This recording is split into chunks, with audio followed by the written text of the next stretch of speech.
Hey everyone, we're staying at McRae Point Provincial Park for 3 nights and this is our second time here. So come along with us to see what we get up to, what's different at the park, and what we think of our stay. McRae Point Provincial Park is located on the shores of Lake Simcoe, close to Orillia. This park offers great options for larger trailers, including pull-through and extra-large sites. The park has over 200 sites in 2 campgrounds. North Campground, where you can find all the pull-through electrical sites, and South Campground, where there are large electric and non-electric site options. The South Campground is also generator-free. The park is conveniently located to Orillia, and Casino-Rama offers a boat launch and 1 nature trail. The water filling station here is in a nice loop right before you get to the gatehouse, so we've pulled in. There was a trailer in front of us, but they didn't take too long, and the trailer filling is on the driver's side of the vehicle, and it's a one-way loop. We are just filling up now and then are going to go head to our site. I can't remember what the site looks like or anything about it because we booked this so long ago, but we are pretty excited. A couple of tips here at the filling station: it is a threaded hose, but over at the dumping station, it is not. And exciting news, there is a bypass lane. So if somebody's in front of you getting water, but you're just dumping and want to leave, or you decide you don't want to wait, you can just take the bypass and go right out to the main road.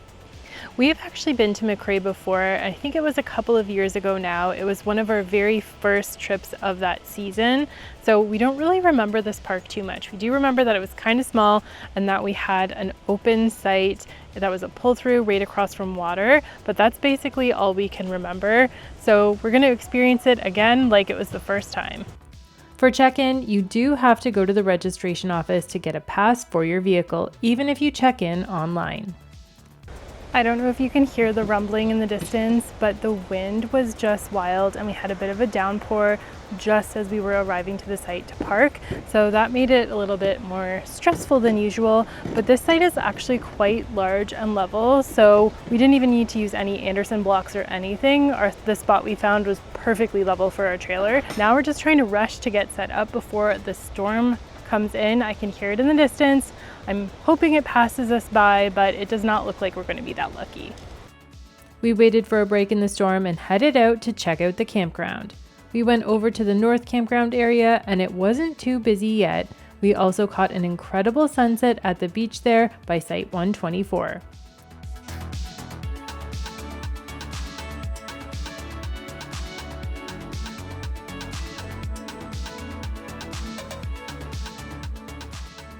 Well, it is the next day and the wind has died down, the storm is gone, so it's time for me to give you a tour of our site. We are on Site 147. This is quite a large and level site. We have enough room to have our dining tent out. We've got our table over here and chairs, and we're not even parked right against the other side of the site. We left some room because we didn't want to park too close to the trees yesterday because of the storm. And right at the back here, I don't know if you can see it, there is a pathway and that leads over to the comfort station. However, I did learn that the comfort station only has toilets and not showers. The electrical post is just over here, so we did need to use an extension cord to get to our trailer from the post. I would give this site 2 thumbs up. It's definitely a nice site. We would book it again and really enjoy how private it is with our truck parked across the bottom. It really does give you some good privacy. Then it was time to go out and explore more of the park. There is also a little path here that leads from our campground down to the beach area because we are a little bit further away than when we stayed here last time, and we're in the campground down by the beach. So one thing that's different from the last time we were here is down at the dog beach and boat launch area, there's no longer a break wall because they are naturalizing the waterfront here. We were here last time and sat at a nice little bench and enjoyed the water views, but the bench is no longer here. We're down at the beach and day use area, and this is a great spot to come if you want to have a nice picnic and go swimming. Last time we were here, this whole area was covered in goose poo and there was hardly a beach to speak of, but there is a little bit more of a beach on this trip. There's not as much goose poop as there was on our very first visit here, but there is still a lot, and this is the reason why. We've got a whole gathering of geese over here. So these are the reason why there's tons of goose poop everywhere on the grass and beach. Not necessarily a deal breaker, but you just better watch where you step. And down at the beach area, there is also a jungle gym with a slide and some other climbing equipment. So if you have kids, be a good place to bring them. Down at the beach area, there's also plenty of parking, and they even have a comfort station. The Water's Edge Trail is 1.2 kilometers, and from what we remember, it was pretty easy. So we're gonna go in there now because look at how nice and shaded it is. We like that this trail is very easy to do and brought you out to a great viewpoint on the water. You could easily get some great sunsets here at this small beach. Along the way, you could also see some paths up to the sites in the South Campground and right down to the water in both the electric and non-electric sections. For dinner today, we're trying something new on the Blackstone. I started with some chopped white onions and then added some chopped orange pepper. I let those saute down a little bit before I added some chicken that I had frozen from a rotisserie chicken left over in the freezer. After that was cooked through enough, I had seasoned it with some salt, pepper, and garlic powder, and then I pushed it all aside so that I could add on my dumplings. And then I just added water and covered it with a tinfoil pan because I have no special tools over here. We just use what we have. Once that was all cooked down a bit, I added some chopped green onions and a handful of spinach so I could get some greens in there and let that cook down more. And then I mixed it all together, and when I put it on the plates, I added a bit of soy sauce, and I would say it was pretty delicious. Next time, I would definitely add some sesame oil to give it a little bit more of an Asian-inspired flavor, but overall, I would definitely make this again. After dinner, we decided to go for a walk through the campgrounds, and we started with ours. This one seems to have a lot of large, mostly level and pretty private campsites here. The other campground has a lot more pull-through spots, and it seems to be a little bit more open. So if you are looking for a pull-through because you have a bigger trailer, or you're going with a group and want to have many people all in the same area without getting a group campsite, then that might be a good option for you. It's not our preferred campsite, but they do have a lot of options here depending on what you prefer. The dock in the North Campground was a popular spot for sunsets and also fishing. Throughout our visit, we spotted lots of people taking photos and fishing off this dock. And now we're back at the site, starting a fire, and I have a new book that I'm going to read. Hopefully this one's good. I do like the other books that I've read by this author, so fingers crossed this one's also a good one. Later that evening, our neighbors Craig and Michelle invited us over for a fire on their site, so we ventured over for a visit before calling it a night. The next day I decided it was a bacon, cheese, and tomato sandwich kind of morning, and boy, did this hit the spot. Absolutely delicious. And I think the secret to this was toasting the toast on the Blackstone and a little bit of the bacon grease just to give it a nice flavor. Now it's time to go check out some amenities and attractions outside the park. If you're willing to drive a little bit further, we're talking about 40 to 45 minutes, you can come into Gravenhurst and go to Sawdust City Brewing Company, which is really great. We love it here. They have a great patio, great inside, so whether you want to sit inside or outside, there are options here. Dogs are welcome, they have a good food menu, and the beer here is chef's kiss. And now we are actually going to go to Muskoka's RibFest. So as we were driving in, we saw signs for it, and I thought I saw it online before we actually came here that they were having it this weekend. Since we're here, we might as well go stop in and see what it's all about. Plus, Alan really wants some pulled pork, so we're gonna go check it out. Not only was it RibFest in Muskoka, but they were also having a home and boat show with various vendors and booths on the way over to the actual RibFest area. There are a few different rib companies here, along with some other vendors and food and drink trucks along the perimeter. After we selected where we wanted to eat, we got in line and waited in the heat. Well, correction.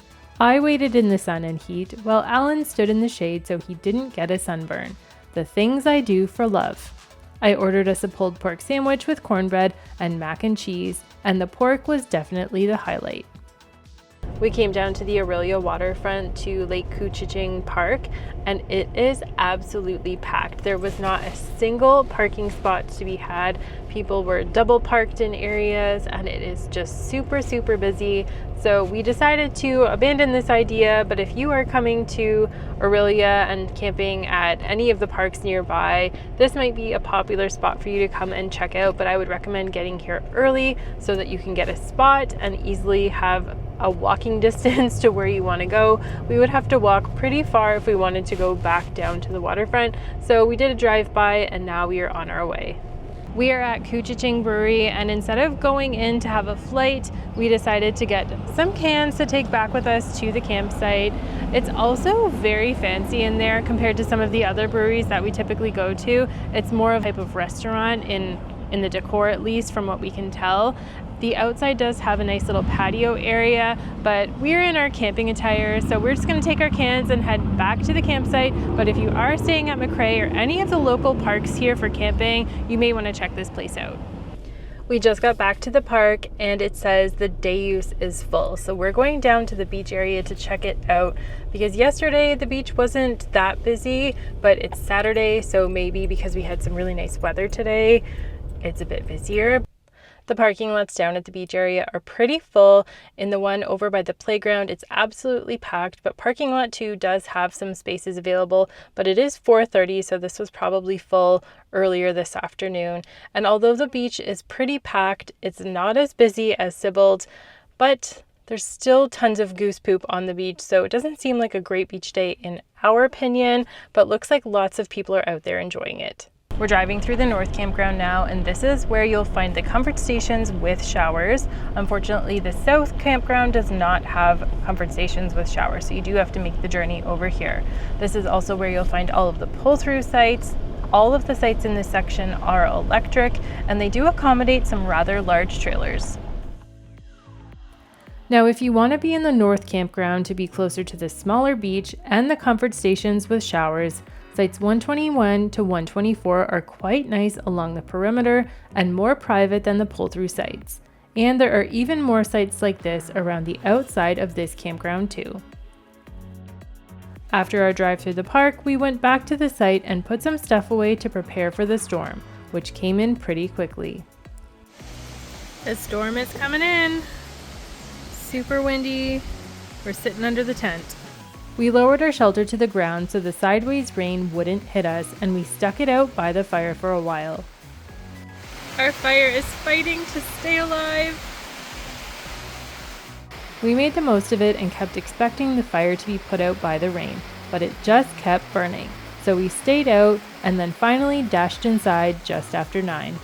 Well, it's our last morning here, so I'm gonna let you know what I thought of this park. And like I said earlier in the video, this is our second time here, but the first time we came was very early in May, so the experience has been quite different. I'm gonna start with what I liked about this park. The first thing I'll mention is that the South Campground, which is where we are in this video, is really nice. It has really beautiful, large sites, and most of them are pretty private and treed, so that gets a big thumbs up from us because these are the kind of sites that we like when we're camping. It's also really close to Aurelia, so if you want to get out and explore beyond the park, you're not too far away to some local attractions, breweries, and things to do outside the park. The park also has a waterfront trail, and it's broken up into sections, so you don't have to do the full thing. Another thing I liked is that they have extra water filling stations for trailers in the North and South Campground. So the one in the South Campground is located by the comfort station, and then the other ones are located just at the back of the North Campground. So I think that's really convenient if you need to fill up and you don't want to wait in line at the dumping and filling station. Another great thing to mention about the park is that we had 5G signal pretty much the entire time we were here, regardless of where we were in the park, so the signal was great. And another positive for this park is the beach area. It's a really nice and spacious beach area. However, I'm gonna flip over to my negatives now because on the negative side, it was covered in goose poop. And when we came here a couple of years ago, it was also covered in goose poop. So it just seems like the geese really like this beach, but the people did too because there were tons of people out there swimming and enjoying it, just not for us. I don't really enjoy stepping in goose poop and like walking in the beach and there's poop floating in the water, but that's just my preference. But it seemed like lots of people were enjoying it. I also didn't love the North Campground. That's where we stayed when we came here our very first time, but we were here in May, so the experience from May to now is very different. We are in prime time season right now, and it was absolutely packed, and there were tons and tons of people there playing loud music and just having a great time, which If that's how you want to camp, that's great. There's lots of space over there, so if you're looking to have more of a group camping environment where you have a bunch of people all coming together that want to hang out, that might be a great option for you. And it looked like there were tons of people out there really having a good time. Another thing that I didn't really like was that they didn't have showers in the South Campground comfort stations. If you wanted to use showers, you had to go to the North Campground. So I tried to do that, but unfortunately it was just too long of a line and I didn't want to wait in that line. So I came back and I ended up using our trailer shower, which was kind of a pain because I use it as storage. So I always prefer to use the comfort station showers. These ones were super busy over in the North Campground, so I really do think that the South Campground could use some showers. Another thing to mention is that this park doesn't have too much to do inside the park. There's a trail, the beach area, and of course you can get out on the water. But if you're looking for more trails and activities inside the park, this may not be the park for you. Overall, we had a great time camping here at McRae, but I don't think it's going to be a park we return to often. There are just so many other parks that have more activities and attractions and amenities that we like per our camping style. So I think this one's a good option to have if we want a quick weekend getaway, but it's not going to be one that we return to frequently.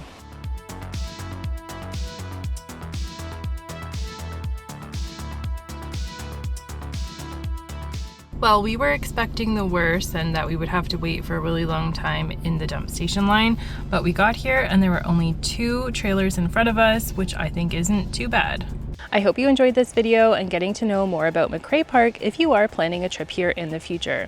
And as always, if you liked the video, don't forget to leave a like, subscribe, and hit that notification bell because I have even more camping adventures ahead, including a 10-day trip to some northern parks we haven't been to before, and we are so excited for that because it's going to be our longest camping adventure yet. Thanks for watching, and I will catch you in the next one.